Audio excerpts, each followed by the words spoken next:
My name is Shannon Kneep on behalf of Expert Village. And so you want to make sure that you do this process of sanding and recoating at least 3 times. It sometimes requires up to 4, depending on how much variation you have in your planes on your ceiling. But if you do that process and do like I showed you, you're going to get a flat plane, and you do it right, you're not even going to see it once you go back in to texture it. Now, one final word on texture. There's different ways that you can match texture that's already on. It can be tricky, but in a situation like this, you're going to use a tool. It might be a crow's foot, might be something else, maybe just any kind of a brush that you're going to go on and try to match that texture on this once it is completely flat. Now, that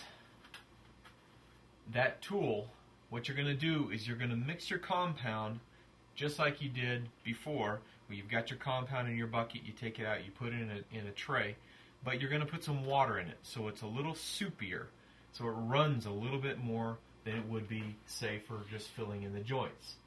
And that's going to give you a little bit runnier mixture, but when you dip your brush into it and you go to match, or a sponge can work really well sometimes.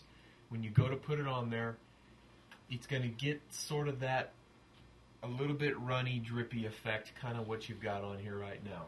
So a lot of it is just experimentation, but that's the process. I'm Shannon Kneep with Expert Village. Thank you.